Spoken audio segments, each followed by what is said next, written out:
This is a full guide on how to bulk up fast as a skinny guy. And I want to show you something very special before we get into this. This is my first ever watch that I got about 5 years ago, or 3 years ago, something like that. And the thing is, it was big on me. You know, when you get those watches and they kind of slide up and down your wrist, or you get the bracelet, or certain shirts that like roll up and down, like your sleeve. This is another shirt that I wore that used to be big on me that I didn't fill out the sleeve all the way. This watch, I want to show you something very special. It pops off. I've officially gotten big enough to where I can retire this watch and I can't wear it anymore because it'll randomly just pop off if I kick my wrist back in any capacity. I want to hope you do the same thing. I don't want you to feel that exact feeling that I'm feeling right now. So this is me after about a year of training.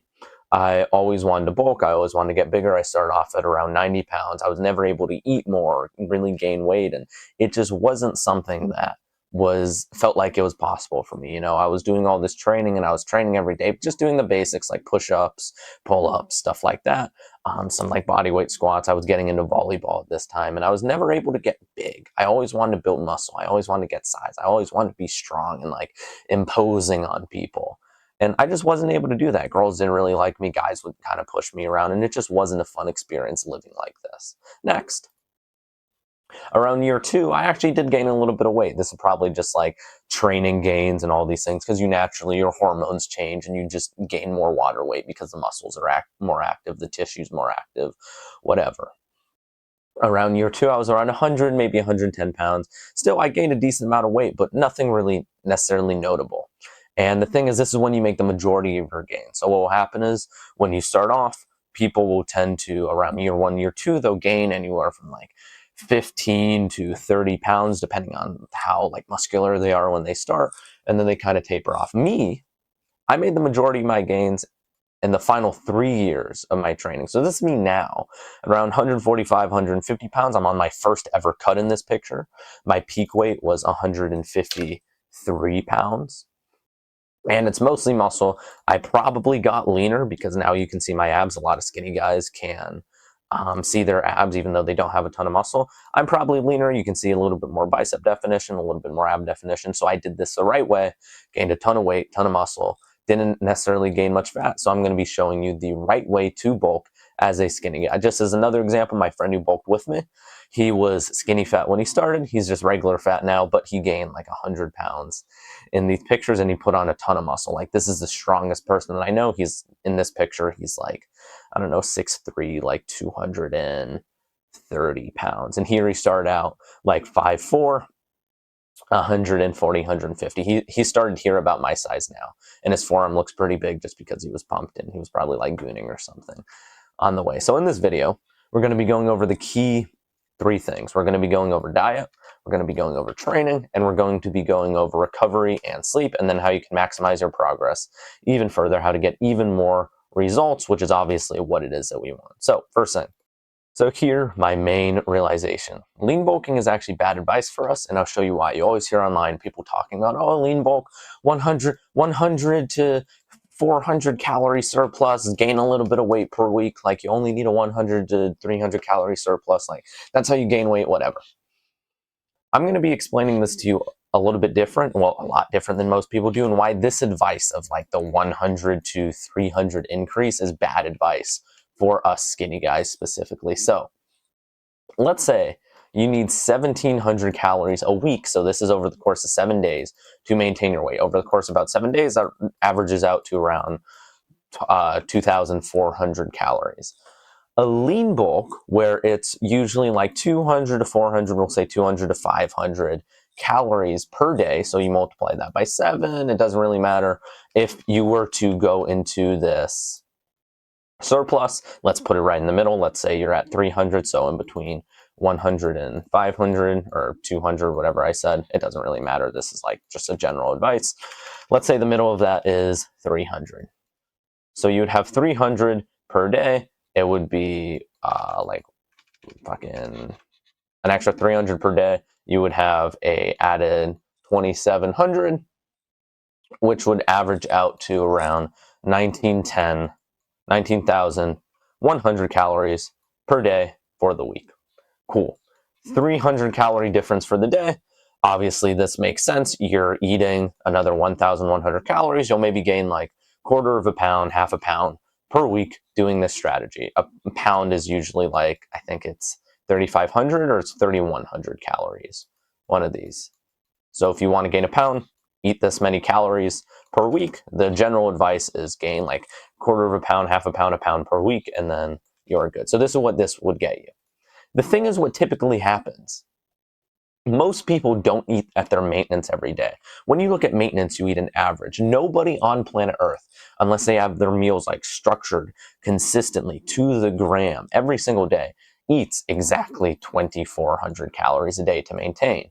What this usually looks like is to get a 2,400 calorie maintenance. I'm just going to write down maintenance, you would eat on day one, you would eat maybe 2,200 calories.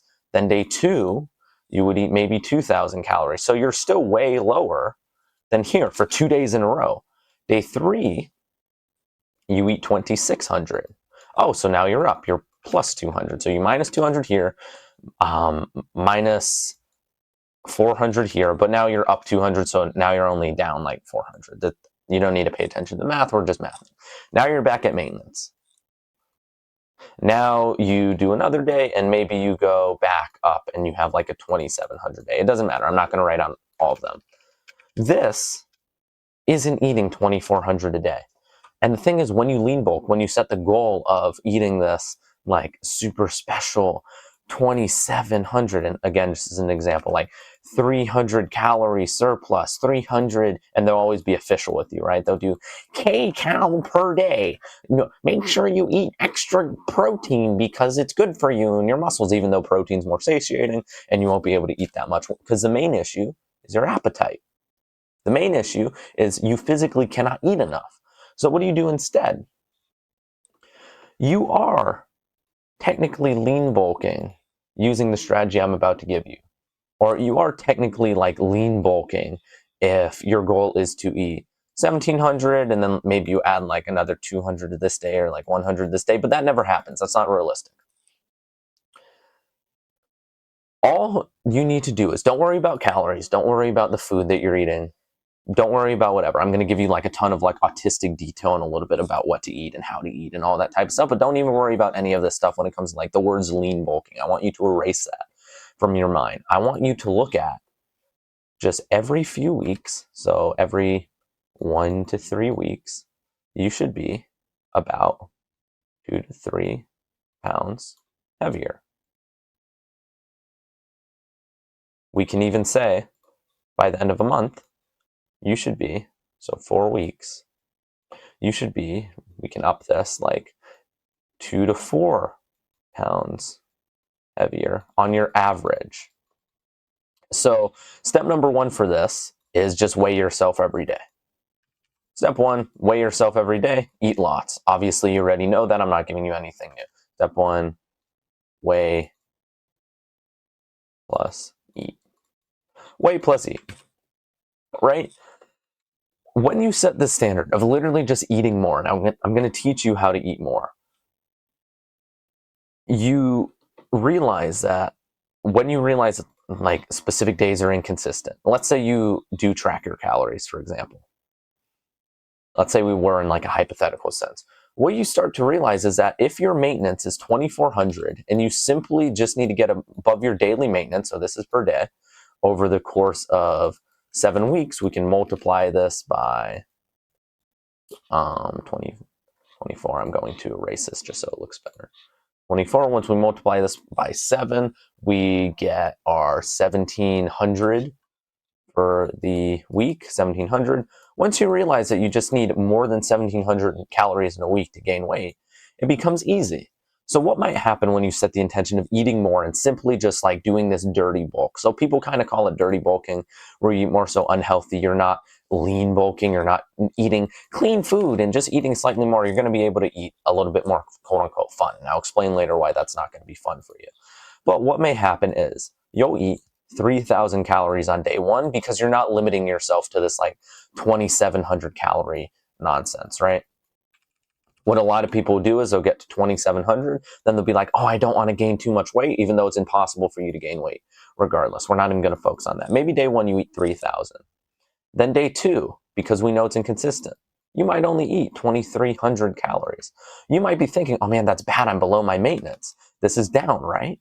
But no, because next day you come and you eat, let me math here. You eat 2,200 and you're down again and you're like, shit. What happens is day four, you eat maybe 2,500. Okay, cool. You're a little bit above your maintenance. Here on day five, I don't know if I said day four or day five before. Here you eat 3,400. Cool. You had a big day. Maybe you went out and ate like an entire pizza or a bunch of pizza, or throughout the day you ate a whole pizza with like some snacks on the side and like all of this stuff. You got all the proteins, carbs, fats, whatever you could possibly need. You ate a ton, ate fatty food. Maybe you like had a fun snack party with your friends, whatever. Day six, you eat 2,900. You low-key have like a food addiction from this day. So like maybe you eat some of the leftovers because it tastes good, or you eat extra food and junk because of this day, whatever. All of these days you're above your maintenance. But here you're down, here you're down, here you're up. Day seven, you might be at like 2,500 again. Cool. Here, after the course of a week, you will be at 1,800. Approximately. So I think it's like 18,1, but we'll say 1,800. 1,800 is in fact, believe it or not, a bigger number. We're going to make this super simple. 1,800 is in fact a bigger number than 1,700. Believe it or not. On some days you ate dirty. Some days you ate way too many calories for lean bulking. But you only ate another 1,000 calories. That's only quarter of a pound, 0.2, 0.5 pounds. You're technically lean bulking by eating pizza and junk food on certain days. And the thing is, adding these things to your diet when you already don't have a good appetite isn't necessarily bad. You're probably on the younger side. You're probably below 30. You might be like 18 to 25, 18 to 30, something like that, who's watching this. And you might be thinking like, yeah, I can eat junk food every once in a while. I'm like the youngest I'm going to be. I'm a little bit healthy. Maybe for upwards of 30, maybe not. But if you're younger than 25, you're basically fine. Right? This is why looking at eating X number of calories per day is bad advice, is because people look at one day. Let's say we just look at one day from each example. People look at one day from here, say 2,600, be like, oh man, I ate 2,600 calories. That's awesome. But you only hit maintenance, right? You only got to the 1,700 calories you needed to get to maintain. But on one day, it looked like you did great. Here, in this example, you ate, what's a bad one? You ate 2,200 calories, but you ate 18,000 total. 18,000 is in fact a bigger number than 17,000. That's how that works. It's very, very simple. So you want to be able to get as many calories in as possible. And in order to do that, you need to eat more, right? But also you need to eat more calorie-dense foods. And I'm going to explain exactly how it is to do that. Just some general stuff before we get like super autistic. This is what you eat in a day. If you do track your calories, get 0.8 to 1 gram of protein per pound of body weight. Try and get 2 to 3 grams of carbs per pound of body weight. You're going to probably eat a higher number than this. This is for like athletes, people who train like 4, 5, 6 times a week, sometimes 2 a day like I do. And then 0.3 to 0.45 grams of fat per pound of body weight. You can eat more than this if you were to eat, maybe not like a gram, but if you were to eat like 0.5 to 0.8, this probably isn't the healthiest thing, but you're not doing this to necessarily be healthy. You're doing this to make the scale go up. So this is like a little scale with its little ridge thingies. You want this to go up. Same thing for carbs. You can eat literally as many carbs as you want, like 4 to 5 grams per pound of body weight is completely fine. So This is simply just what you eat. If you were to be like super autistic, just because I want to give you like health stuff as well, prioritize carbs and fats because they're the easiest to get down. Fats are super satiating. I'm actually going to leave this here. Fats are super satiating, so I would prioritize eating a lot of carbs. While fats are the most calorie dense macronutrient, they fill you up a little bit more, so you need to strike a positive balance. Also, just side note, because we are a health channel, avoid trans fats. I read a book on basically eating for brain power. Trans fats are probably like the most unhealthy thing that you could possibly eat on the face of the planet.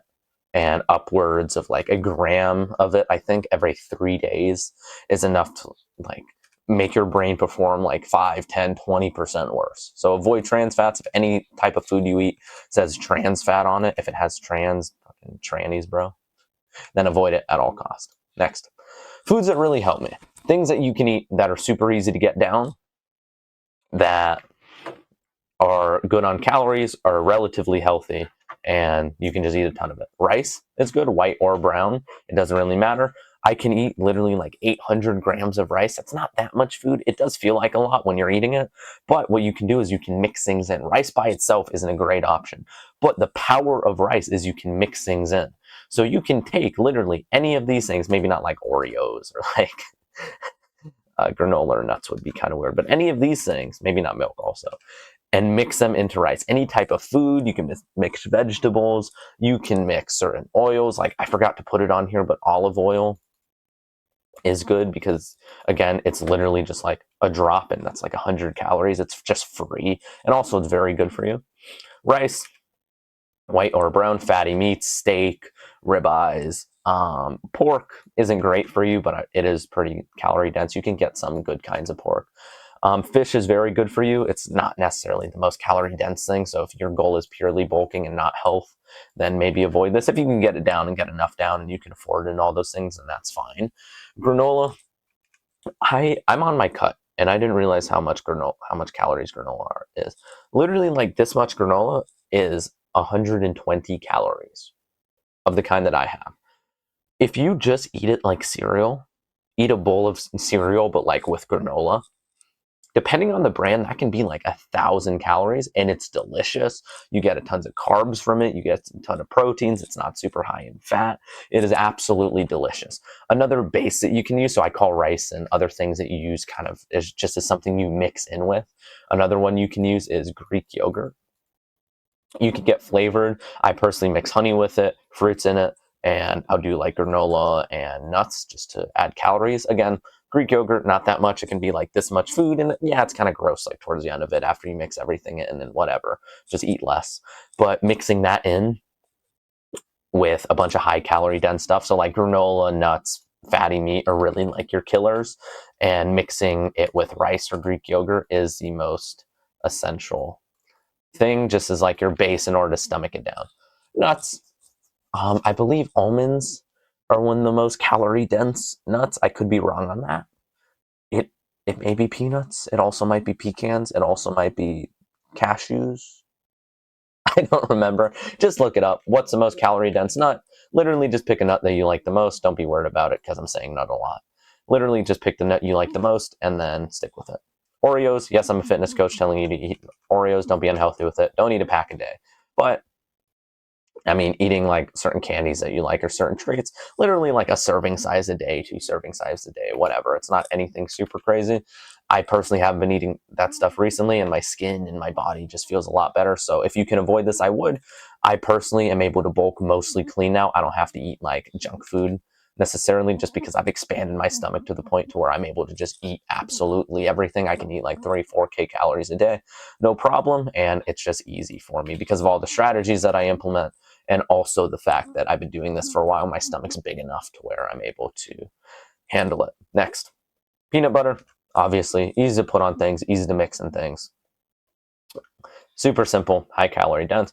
Avocados, you can put it in salads, you can put it in food, you can mix it with eggs. You can literally put avocados in absolutely everything. The only reason stuff like eggs isn't on here is just because eggs are kind of filling and they're not that many calories for what they are. I eat like 4 or 5 eggs a day And the reason I'm not putting it on here is just for the sake of that they're not super filling. But avocados, one avocado isn't a lot of food. One avocado is probably like 500-600 calories, like for the whole thing.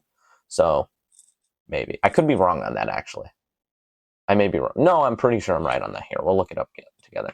How many calories are in an avocado? Around 150 grams, like 250-ish calories. So I'm a little bit wrong. But depending on the size, and again, that's a free 250 calories for that much food, and it doesn't taste that bad either. Cheese, again, not good by itself, but putting it inside of something, melting it, mixing it with rice, meat, steak, chicken, whatever, putting cheese, literally just drizzle on top, a free 90 to 300 calories, depending on how much you put. If I was to eat like a kilo of rice, so I think 1,000 grams is a kilo. So I eat like 800 grams probably a day, maybe closer to 1,200 grams a day, which is like 1,500 calories. So that's like a lot of my calories, actually. Maybe not that much recently, but on a bulk, I'll eat maybe like a kilo and a bit of chicken, or not chicken. What the fuck am I talking about? Rice. And obviously I'll add stuff in. It's not just like by itself. I'm not that Asian. And putting cheese inside literally just makes it easier to put calories in. Seasoning and sauces, just adding a little bit extra calorie. Seasoning and like salt and certain things that literally just like salt-like things like spices or whatever isn't going to add anything. Most of them are 0 calories. Sauces, usually they don't add that much, maybe like a couple hundred-ish, like for a lot.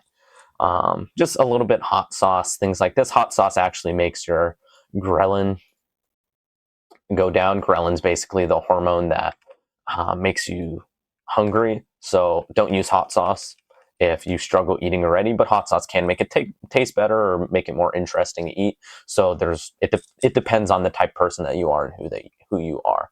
Milk, which is one of my favorites because, again, you can mix granola in it. You can do like the cereal bowl, like I mentioned before. You can even do a cereal bowl with nuts, add some fruit to it. It's a little bit weird. People look at you strange, but it honestly tastes pretty good if you mix like honey or even like certain protein powders in it or like whatever. That's all the food you can be eating. Learning to eat from strongmen. I had to research this autistically because there's no info on the internet about this. Step number 1, expand your stomach. Simply just eat as much as possible, as much as you can. Over the course of months and years, you will be able to eat more.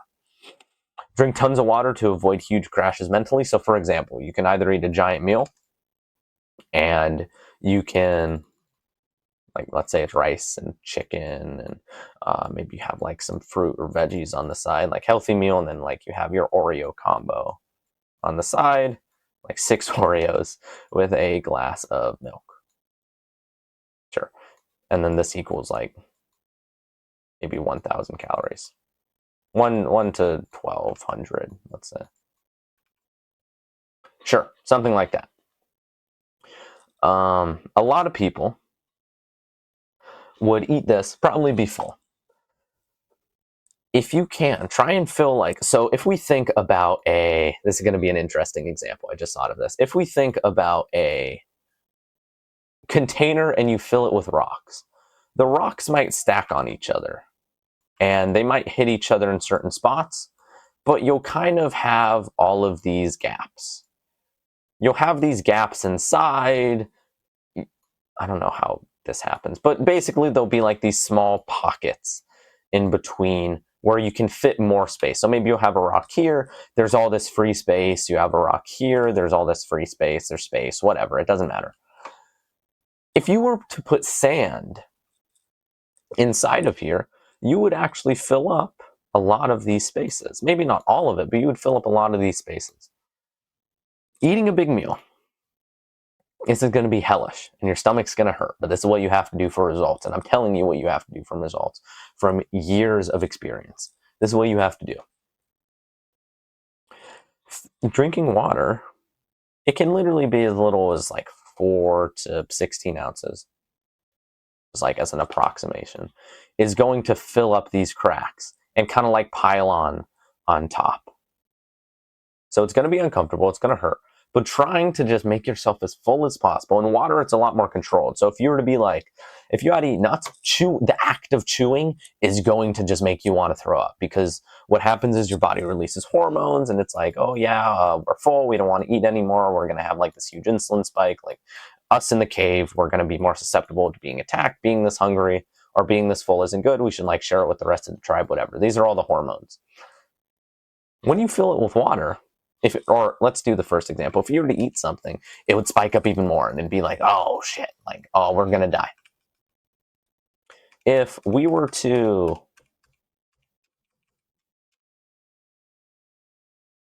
I don't know why it's like that. Okay, whatever. If we were to just drink water, it spikes in a little bit, but it's not nearly as bad. It's a lot easier on your stomach and a lot easier on the hormones that make you want to throw up, basically. So this is going to be like, what? I'm going to want to throw up? Yes. You already do. But this is going to allow you to want to throw up and get the calories in, versus what you're doing now where you already want to throw up, but you don't get the calories in. This is going to expand your stomach and do this kind of towards the end of the day when you don't really have any more meals to eat, or you can do it in the beginning. It doesn't really matter, just when you plan on not eating for a while. So let's say you eat breakfast and then you go to work and you don't eat all day at work and you don't eat lunch or whatever. I would do this then. So on the drive to work, you might be like, oh. So don't hit anything. I'm not responsible, but this is about the system that you can use. Who this works for? Joe Frazier. He promotes this in his eating a more dirty, more calorie dense lifestyle where it's not necessarily lean bulking. He started as a super skinny guy. He was smaller than, or he was bigger than me, but proportionately maybe smaller because he was also taller. He's, oh God, 86 kilos. He would be maybe like 180 pounds now. I think he started at like 130, but 5'7", and now he's like 5'10", 5'11", something like that. Ian Barsigal, this is a guy that I actually got a chance to talk to. He started off super skinny guy and then bulked a ton, and he did this exact system that I'm giving you. This worked for Sam Sulek, who was, again, pretty jacked here, but got even more jacked once he started eating more and eating less clean and all these things. So he obviously still eats clean, but he's famous for kind of like his dirty bulk style of bulking, and here he's lean because he cut, and when he's on his bulk, just because of his quote-unquote skinny guy genetics. You can have skinny guy genetics, but also have really good muscle building genetics. He has that. He has skinny guy genetics, as in the fact that I've seen a few pictures of him being like small wrist, like tiny wrists, like when you can take your hand and kind of wrap it around. I've seen him like that, so he has those genetics, but he also has good muscle building genetics, and he's on steroids. So that's all of the first one done. So we have went over diet basically in its entirety, and it has been 29 minutes of filming. So you're probably on like 27 minutes of watching. Next, where is it? We're going on training. In this video, you can find on my channel. I also will link it in the description if I remember. Here, let me write that down as a note for you before I upload. Put video link in description along with presentation slides. Perfect. Still train how you want to look. This is kind of the mindset that I want to give you. People just tell you to do compound movements. These people are lying. They're not necessarily lying, I should say, but they are bullshitting you. It kind of makes you look stupid. So people say you're a skinny guy, you need biggest bang for your buck exercises, you need to be bench pressing and squatting, and you need to be doing rows, and you need to be doing all of these movements that train big muscles. The thing is, you'll look stupid. You'll look like a turtle. If we look up online, torso build gym, for example, let's see if any images come up. How to build that V-shaped body. No, these guys all look good. Spider physique. I think I've heard this before. How to avoid the spider physique. Where is it? I mean, this guy doesn't look half bad. Essentially, what this physique is maybe this guy. I don't know.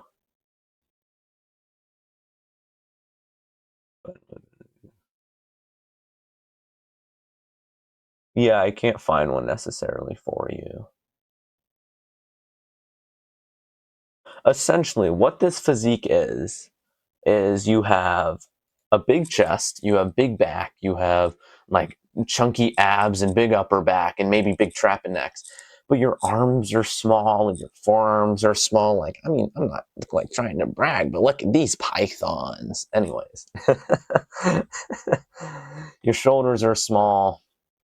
Everything in the center is too big. It doesn't look aesthetic. It doesn't look nice. The 7 muscles to prioritize if you want to look good, if you want to be aesthetic.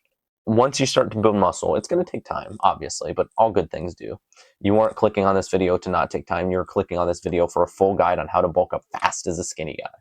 These are the 7 muscles. Your lateral delts, so your side delts, basically, like the lat raise movement, the thing that kind of makes you look wide and kind of pokes out here. Your back, prioritizing your lats, kind of like the muscle you stick up overhead, so you can kind of see mine like poke out here. This is all muscle. This isn't like my armpit or anything. You see it goes like deep. Upper chest, so up here, kind of giving you that shelf and more like rounded out physique look. I personally have not like a great one. It's more developed than most people, but it could be better. Oh, I'm sore as shit there as well. Pull-ups, man. Neck, upper traps, so getting a thick neck. I have a thick neck by default. I'm blessed in this way. Big traps. I don't really train traps. I'll show you how to do this in a little bit. Biceps, abs, all of these things. And yeah, obviously biceps, because why not? Peaks. Girls always like the arms. Guys always like the arms. And then abs. You have abs by default just for existing, so you don't need to really focus on this. Just an example. These are 2 guys. This guy's name is Leon Edwards. He got huge a few years ago for being literally like the sexiest human you can possibly look at. Like, no gay shit. This guy, on the other hand, he looks good. He's very lean, which is nice. But if he was to put on like a little bit of puff, and maybe I guess I shouldn't use that as an example, just because like we're skinny guys and we would probably look closer to this than anything. We'd probably look closer to this guy. He's maybe like 8% body fat. So he's like unrealistically lean by most standards. When looking at this guy, you can tell there's just something off about him. Like, he doesn't look bad, but there's just like something weird going on. The reason is because the V-taper. So his forearms are fucking huge. His shoulders are pretty big. His chest is really nice. His midsection is a little bit more blocky. His chest and neck is really good. But the forearms are too dominant. The biceps are not small, but they're not like super big. The triceps are actually pretty good. I didn't mention those before, but those are important. Just the shoulders don't necessarily come out wider than the arms. So you have this weird like inward shape. When how you look like aesthetic, how you look like sexy basically, is you have a V taper. So you wouldn't go by the arms. You go from waist to shoulder ratio. So you would come here and then up. He's kind of narrow. I'm going to do these vertical lines just so you can show. Again, he looks amazing. He's prepping for a bodybuilding show. These are like a lot of his genetics. Could he prioritize forearms a little bit less and prioritize shoulders and trap and upper chest more and his lats more? Obviously, 100%. He's a bodybuilder, so he doesn't care about this. But advice like this, where it's just like do compound movements, this is the physique that this gets you. I want you to look better than that. Necessarily not like it feels weird critiquing people who have like, I guess, better physiques than me as well, but this if you're going to dedicate all of your time, unless you want to be like an actual bodybuilder, then I wouldn't focus necessarily on this. Big forearms are dope, especially in shirts. He probably looks awesome in a shirt, but with his shirt off, it's not as cool. This guy, Leon Edwards, he's standing to the side, so he's less wide, but look how much wider he is proportionate to his waist. He has a small waist, he has an amazing upper chest, thick neck, thick upper back, big shoulders, nice arms, nice forearms, like veiny, lean. His legs, you can't really see them. Those are nice. Again, no gay shit, but he looks awesome. This is like what the fighter body looks like, and he's a prime example of what a fighter body looks like, and these are all the muscles that are trained. So if you want to get into like looking aesthetics, becoming a fighter and like being an athlete, all of these muscles are like the most important. And that's because like evolutionarily people can perform well. Typically we're attractive by mates and all this bullshit. We don't really care about that. But basically, Leon Edwards looks sexy. This guy also looks sexy, but he could look sexier if he prioritized the muscles that this guy had, like this upper bit looking wider in a V shape.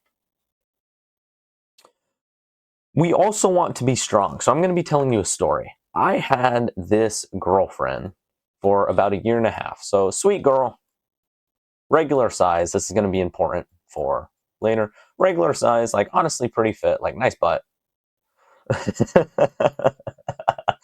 Nice butt, small mustache. And then you had me with my big muscles. I was doing weighted calisthenics super heavily at this time, and I was getting really into weighted pull-ups and all those things. So I was able to do, at this time, I think 100 pounds for, I want to say like 4 or 5 reps. And in my peak, I was able to do like 110 for 3. And then currently, I'm able to do 110 for 5. I just had to get those numbers out there just to flex. Now, I had this girl. And we were literally just on a date, like hanging out. I don't know if you would really call it a date, just like a hangout, just like spending time together. And we were at this park with a pull-up bar. So it had like a monkey bar thing, and it was really cool, but I'm not going to write all that out just because I'm not a good enough drawer. I was like, I had made a joke saying like she was fat or something because she fell over or whatever. I was just like playing, I was being playful, whatever. This is her. She had gotten upset, as most girls will. She wasn't like seriously upset, but she was like kind of faking upset just for like the attention of it. And I was like, I'll prove to you that my testicles are huge by doing pull-ups with you. This is a penis, by the way, showing my testicles. She was like, what? You can't do that. There's no way. Next, I get on the bar. The bar sucks. So I'm like, I need to put tape on this because I was super autistic. I bought like my gym bag with me because I knew we would like exercise together. And I put tape on the bar and just to make it more grippy because it was kind of wet and whatever. Warmed up a little bit, whatever. Then I went here. I did pull-ups. I'm not going to write this all out. I feel like it ruins the quality of the story. Essentially, I come here. I hang. I tell her like get around my legs. She holds on my legs. She like pulls at my skin, whatever. I tell her to get off. I tell her how to set up properly. I'm here, and then I go, oh man, I hope I'm able to do this because I don't know how heavy she is. I'm like, is she more than like 110 pounds? Because otherwise, I'm only going to be able to do one with her. And like the grip is wrong. It's not the grip that I train with. Like I'm kind of nervous because I'm like, if I can't pull up with this girl, then like, oh God, that's bad. I pull. I'm like, please, please, God, work. I pull and I go, and I get over. And then I drop, and I purposefully drop a little bit hard just so she shakes, and she's like laughing and giggling, like like that thing girls do. She falls down, and I'm like, oh my God, that was easy. She's like 100 pounds. She might even be a little bit less. I pull up, pull up. I think I did one more with her, and it was like a bit of a grind. And I was like, and then I get over, and then she drops before I did. So I'm able to talk shit at then. And I'm like, man, I could have done like 3, 4, 5 more. Like, you're light. Never in my life have I seen a girl more in love with me. And the thing is, that's amazing. Girls who know that you're strong, know that and it's not necessarily that they like know that you're physically strong. A girl doesn't really know the difference between like a 200 and 400 pound deadlift. To be entirely honest, she hears big numbers. She's like, whoa, that's a lot of weight. That's like a fourth of a car. If you can if you can pull like 400 or 500 pounds, whatever. She's like, whoa, that's like 4 more of those and that's a car. Whoa. She doesn't understand though, because girls aren't in the gym. They don't lift stuff. They don't know how heavy 200 pounds is. They don't know how heavy 300, 400, 500 pounds is. They know though, you're strong if you can do a lot of push-ups, a lot of pull-ups, because that's what their mindset of strong is. And that's not what strong is. That's endurance, if whatever. But if you can do pull-ups with the girl, and if other guys say that you're strong, so one of the things I like doing is arm wrestling. Like I arm wrestle people all the time. And the thing is, I win a lot because I practice and whatever, and I just do it for fun with my friends. Girls know that I win. That's another thing. People are like, oh man, people can't beat Brandon. That's interesting. One time, another story, I had 3 girls because I was going around like my classroom in school. I was going around my classroom like arm wrestling people because we had a substitute and like the teacher wasn't there or whatever. And I went around and I arm wrestled 3 girls at the same time, and I just held my arm there. And yeah, it was honestly really hard because one of them was a fat bitch and she was like leaning all her weight. But I was like holding really hard and I was like pulling and I was like, one of them let go because she lost grip before I did. And I was like, oh yeah. And I'm like talking trash the whole time, like, yeah. And I like put their arm on the ground, or like I pulled them towards me over the table because it was like obviously a whole person takes off a lot of weight. So I was able to like drag them towards me, and like one of them pulled over the table and they all let go. Stories like that make you seem way higher quality as like a guy that like somebody wants to get with. Again, that's not the most important thing. It's just another attribute. And I'm assuming if you're here, you want to be strong, you want to be aesthetic. If you want to bulk up, probably one of the reasons is because you want to be attractive. Honestly, I never really cared about that. But now that I have it, I realize the value of it. So even if that's not necessarily your goal, having it now, being like quote unquote good looking, I don't know if like I'm beautiful or whatever. I mean, people don't compliment me. I think I'm a good looking guy. I mean, by like looks maxing standards or whatever. But being able to look good, feel good, be strong, all these things make a giant difference. So I'm going to be telling you exactly how it is to do that. Key movements for each muscle group. Here is how you prioritize the 7 aesthetic muscles while being strong. For your lateral delt, so like your shoulder movement, doing lateral raise, upright rows. Lateral raise is this movement, upright row is same thing, except you keep your elbows in so you're able to use more weight. By definition, you'd be getting stronger lateral delts. You can also do I don't know how I didn't add this, a standing military press. Military press. For your back, lats first, pull up, weighted pull-ups, or a pull down. If you can't do pull-ups, get to the point to where you do pull-ups. Nothing on this planet will make you stronger in this world than being able to do weighted pull-ups. Being able to weighted pull up a ton, being able to squat a ton, bench a ton, and deadlift a ton, you basically have no weaknesses. If you go into any sport, you're just going to kill absolutely everybody. Obviously, there's more movements. There's 7 fundamental ones. There is a vertical push and pull. Well, I'm not going to list off vertical. There's pushing and pulling, pushing upward, pushing forward. There's pulling, same thing, doing a pull-up, doing a row. I like incorporating carries. There's rotation, there is a squat, there is a lunge, and there is a hinge, which is basically like a deadlift or a Romanian deadlift. For your back, you are going to do pull-ups, weighted pull-ups, pull-downs, and then this is while prioritizing lats.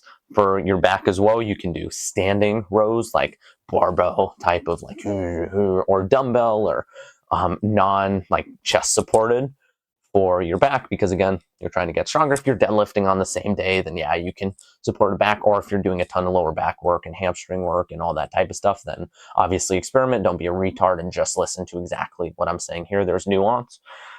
Or still listen to me, but what I mean is don't listen to like the advice of just do rows, whatever. Upper chest, incline dumbbell or barbell bench press, and any fly variation. I love dumbbell bench press for upper chest because it's the only movement I can like really feel my chest on. So what you do is you come down, you touch the inside. You see how far down I get? Most people stop here. Get far down, touch, get as much stretch as you can. And what I want you to do on this is flare your elbow out, kind of like this. So a lot of people teach technique of keeping like your wrist stacked over your forearm. So if I was to like point it at the camera, you won't be able to see it. So if I come down here, notice how you can't see my elbow because my hand's in the way. You want that type of force output. What I like to do is I like to cut my wrist in a little bit and kind of go like this, just a tiny, tiny amount. Most people will say that's bad technique, but oh my God, you feel it so heavily and there's so much tension. It's literally like, it's you can't use any more chest on a pressing movement than what I found to do when you go like this. It's kind of like you're stretching and you're trying to like wake up in the morning and squeeze your back. And then here, neck and upper traps. I don't think you need to train neck directly or upper traps.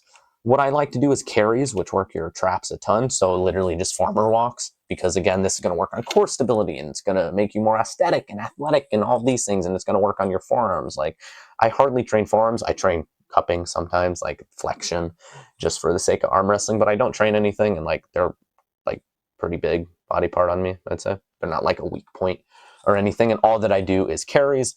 I do pull-ups without straps. I do dead hangs and all this kind of stuff. And I don't deadlift super often. I'm doing it more recently, but deadlifting also is super important for this. Next, biceps. You can do literally any bicep movement on the planet. Standing curls work for strength better. Again, just basically basic principles. If you can move a lot of weight with it, it will make you stronger than a movement that uses a little bit of weight. So for example, if I can curl standing the 50-pound dumbbells, I can curl 50 pounds. If I do like this lying, like incline thing, maybe it'll be better for hypertrophy because of the stretch. You hear this advice online, get a stretch because it's better for the muscle. You can maybe get closer to failure because it's more stable, and maybe there's more tension on the muscle because you can't cheat as much. Maybe it's less fatiguing because you're not standing up and gritting and like, it's more like tight motion.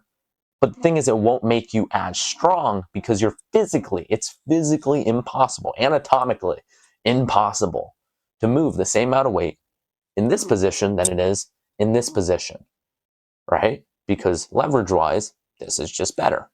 That's how it be. Abs, you're skinny. You have abs just by existing. I think too many people focus on flexing their spine forward, like flexing their abs, doing ab movements like crunch variations and leg raises where you go like this. Work on your lower back. Do this by doing deadlifts. Do this by doing movements where you curl over and then rise up. So small chest, big chest. Super simple. I don't think most people need to work on abs. Again, you have abs just by existing. I'm in completely regular lighting with like a spotlight on me, literally the worst possible lighting actually for like muscle definition. And you can see my abs, and I've had abs since I was like 13 years old because we're skinny guys. That's how it be. Training principles. Do 10 to 20 sets a week per muscle group. You can lower some body parts down to 4 sets to get more volume in others. So for example, currently I don't really care about my legs getting bigger. I'll do like maybe 4 sets of quads, 4 sets of hinging, whatever, and then I'll do a split squat with like some sprint stuff and some plyometrics just for like general athleticism to stay bouncy, and I'll do some rotation stuff because I fight sometimes and I want to be able to hit hard.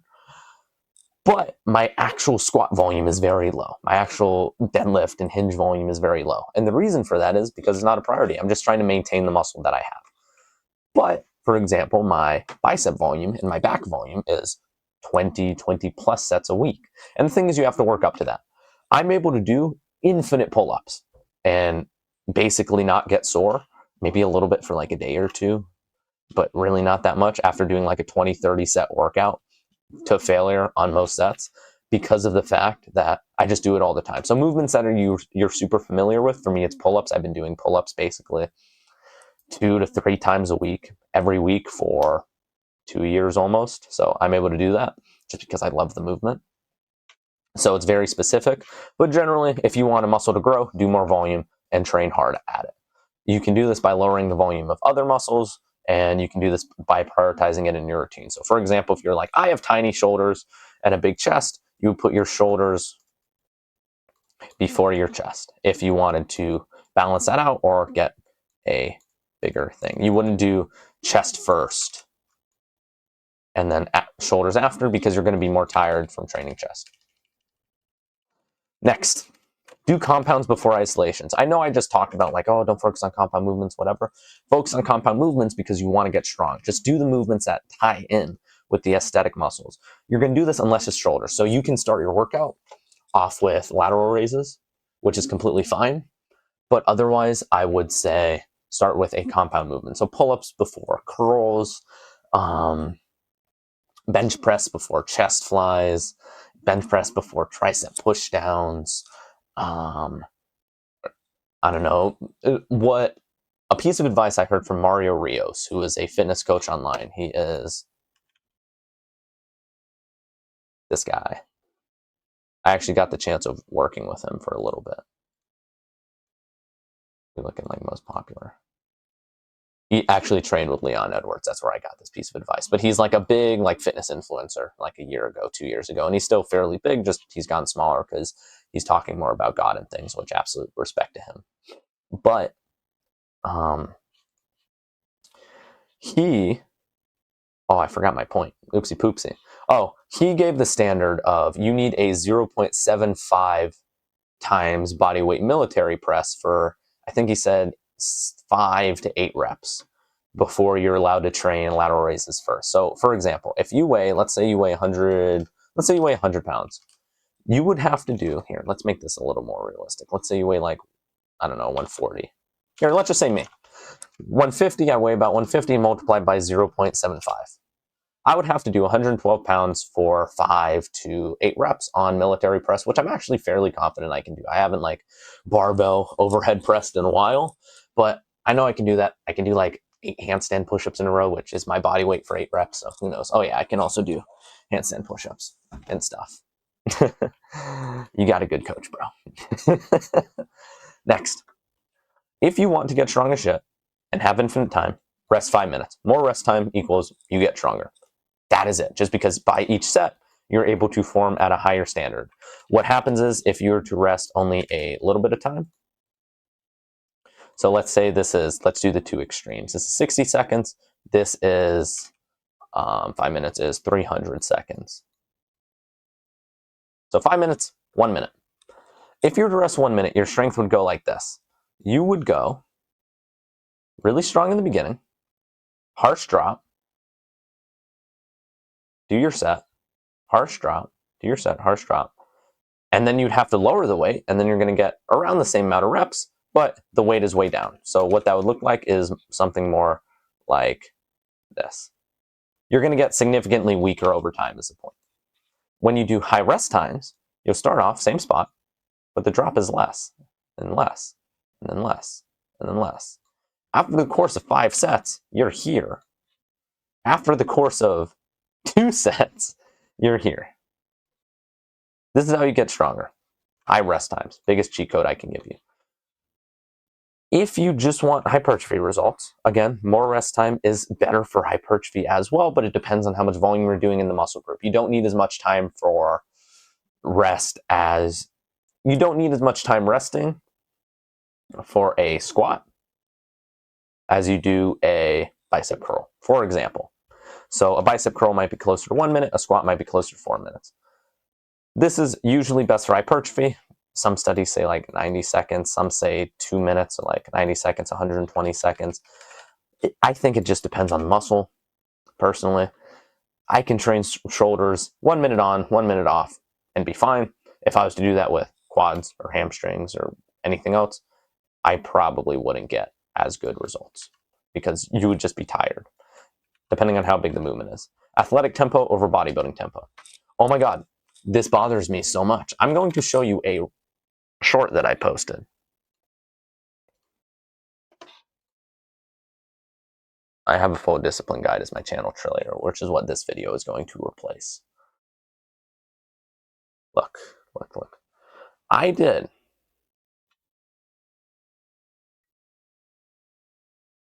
45 pounds for 15 reps on pull-ups.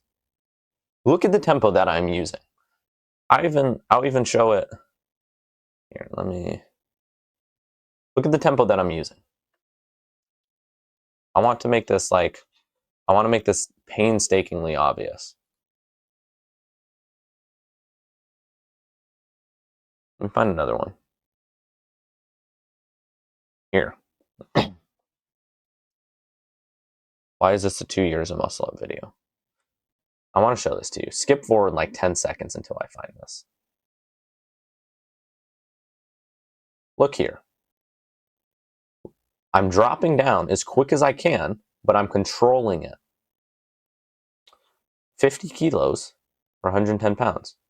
Some jackass on one of my last shorts had told me that I would get stronger faster on my set of 45 pounds for 15 reps if I'd went slower. When you go slower, you decrease the amount of reps you're able to do for the amount of weight. So you're able to do less reps and you're able to do less weight. By definition, that is not getting stronger. Is it a little bit safer? Maybe, because you're going slower. There's less jerk on each movement. There's less like spike. If I was to take my hand, same amount of force, and I was to go here versus here, same amount of force, different speed, same like intention behind it, one would hurt a lot more. you build the same amount of muscle as long as you control the tempo. So going down for 1 second, going up for 1 second is the exact same as going up for 1 second and going down for 3 seconds. Past the point of control, it doesn't matter. It doesn't matter. I can go like this. I can push up, go down, pause, up, down, pause, up, down, pause, up. Or I could go whoosh, whoosh, whoosh, whoosh, whoosh, whoosh, whoosh, get tired, pause at the top, and then whoosh, whoosh, whoosh, whatever. It doesn't matter. The basic principles for your tempo is to go up as fast as possible. So you go up fast, up fast. I'm going to leave this here. So when you download this later, you have that up fast and then down controlled. That's the main thing. You can pause if you want. You can go down slower if you want. But the general principle is always go up as fast as you can, always, all of the time. And then down, just control. If control for you is like you're doing a curl, or let's say you're doing something else. You're doing like a one arm pull down. If control for you is coming down, here I'll do this arm so you can see it better. Coming down hard and then up, down and then up, down and then up. I can feel my like muscle moving apart. This for me is controlled because I'm not catching it. I can imagine what this feels like. I'm doing it at this tempo because I do pull downs at this tempo. You can feel it. And so many people will be like, no, you need to actually go down slower and separate the muscle fiber from the bone. And shut up. You're small. And when I say small, you're small compared to where you could be if you train fucking correctly, jackass. Anyways, don't listen to these people who tell you, you need to go down controlled for like 4 or 5 seconds. This is the cue. This is to learn technique better. This is to feel the muscle better. This is for safety reasons. This is if you're an older guy and you're trying to kind of preserve your joints a little bit. Don't listen to any of these people who are like, oh yeah, slow and controlled is better for hypertrophy, because you know they don't know anything. If they say slow and controlled is better for hypertrophy, then they don't know anything. If they say it's better for technique, there's nuance. Listen to them. If they say it is, especially if they say it's typically better for technique, if they say it is better for like feeling the muscle, maybe listen to them. Maybe there's some knowledge to gain there. If they say it's just better for hypertrophy, they are wrong, because it's not, because it's been measured. When technique is the same, and you can do that just by practice. A lot of people be like, well, actually, you can't control the movement as much. There are gymnasts who flip like 18 times and do it the exact same, tens of hundreds of times in a row without failing, who land. You're telling me I can't do a bench press quickly and maintain technique? Are you fucking stupid? These people are dumb. Don't listen to them. Anyways, these are training principles. Next, sleep guide. So we're on to recovery. So I'm going to reverse this back a little bit. We've went over diet, and now we're going over training. Now we're going to go over really quickly recovery and sleep. I read a full book on this. I've taken several courses on this. I've done tons of scientific deep dives. I'm just going to give you the advice. I'm not going to tell you, well, actually, you need to, because I'm right. I'm just going to give you the advice. The morning routine. The morning routine is very important because it gauges your morning and sets a good standard for the day. It doesn't have to be long. It doesn't have to be interesting. There are a few key habits that I think everybody should do just for mental health, just for waking up quality, setting the day off on a right standard. If you can wake up without an alarm, if you can't wake up with an alarm across your room, the night before, put your phone on airplane mode so you are not able to like scroll on it first thing in the morning. Turn your phone off, go to the bathroom, wash your face, whatever. Do a cold shower. This is going to be really good for your dopamine. People are like, what, cold shower? But that doesn't help with muscle growth. We're not looking for muscle growth here. We're looking to wake your ass up, and we're working to start off your day with a good standard. Because if you're happy in the morning, you're going to be happy in the afternoon. If you're happy in the afternoon, you're going to be happy in the evening, which is why you'll sleep good. Cold shower. What I like to do is I like to meditate. Doing any type of deep breathing is very beneficial in the morning just because it's good for you, and fucking do it. You've heard all of the reasons. I'm not going to explain it to you here. Breathe deep. All of these things. You know why. Literally download the app Medito on your phone, so I'll show you. I have this app called Medito. which essentially just looks like this. My phone is in black and white. Also, it's a little bit cracked because I dropped it approximately 12,000 times. And also, I had an ex-girlfriend who threw it, the same ex-girlfriend, actually. Wonder why we're not together anymore. Anyways. But yeah, you can literally just hit do daily, set a 1 minute, 2 minute, 3 minute, 5 minute timer, progressively overload over time, try and get to the 10 to 20 minute range. That might sound super scary for you. You're not going to be worried about this. Just know that this is like the gold standard of how long you should be doing this for. Get sunlight first thing in the morning. You can optionally eat breakfast depending on what your goals are. If your goal is optimal, like hypertrophy, eating carbs and protein first thing in the morning, and then hitting a gym session is typically best. Try and get sunlight into your eyes so you reset your circadian rhythm. Try and do either something physical or a form of deep work first thing in the morning. So for me, first thing in the morning, I record these videos, I script, I edit, I do all of this stuff, and I will work out right after. So if I wasn't doing like the online coaching stuff and that wasn't necessarily like my priority to expand on, then what I would do is I would, what's it called? I would focus on just exercising in the morning, and that'd be my most essential task for the day. Things to do during the day. Do hard shit and you will be able to sleep.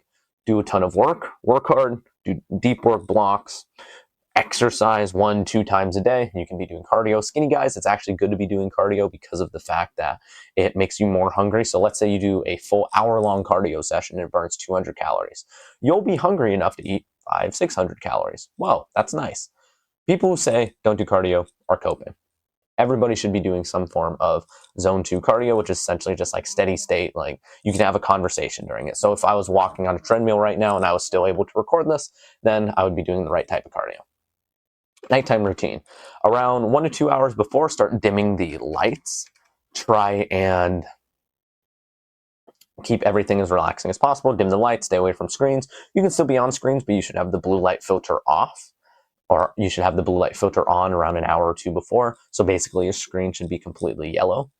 Next thing, you will do like your nighttime thing. You can shower, get comfy, make sure your room is cold. Last night, the reason why I'm getting this piece of advice is last night I had shit sleep because I woke up like drenched in sweat because my room was just hot as balls for some reason. It never is that warm.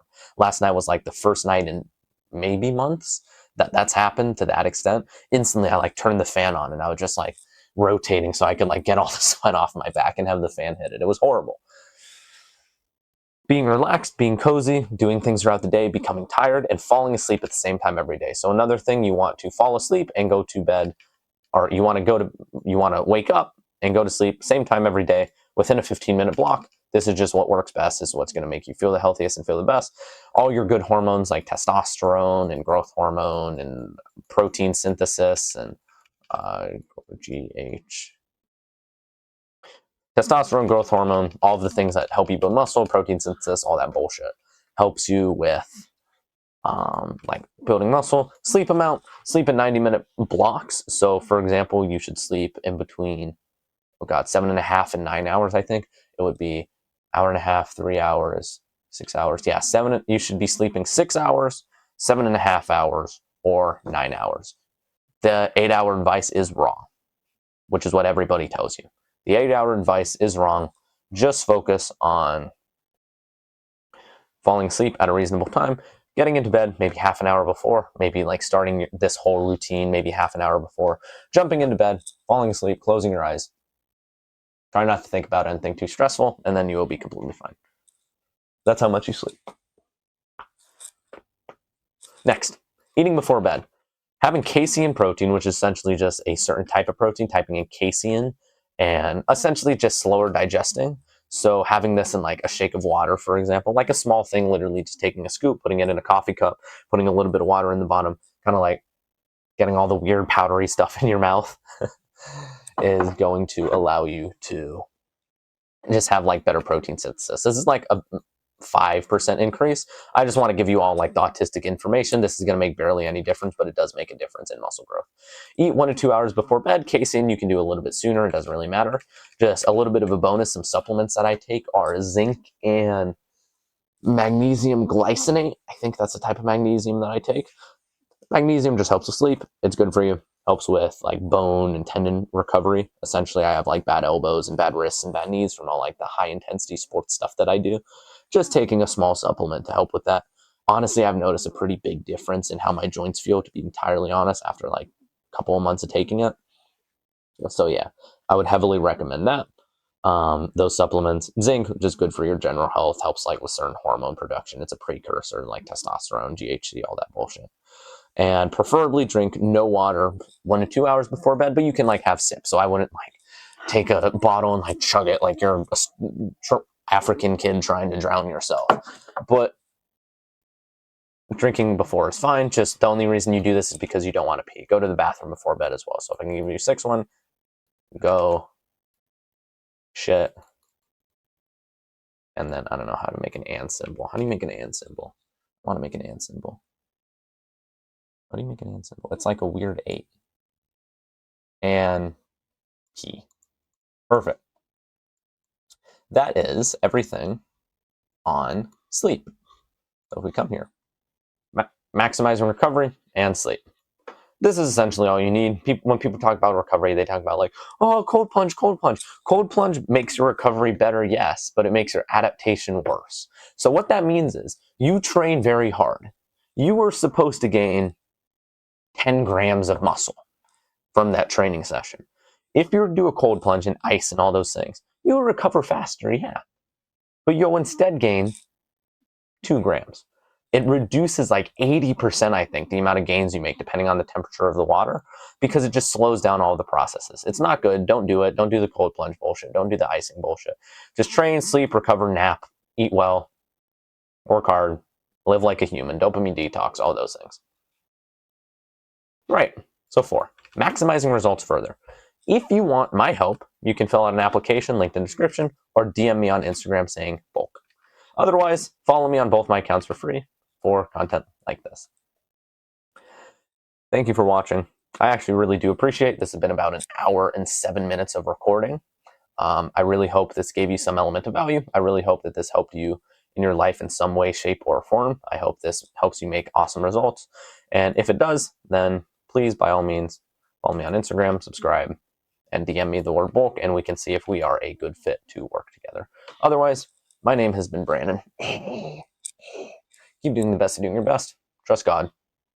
Signing off.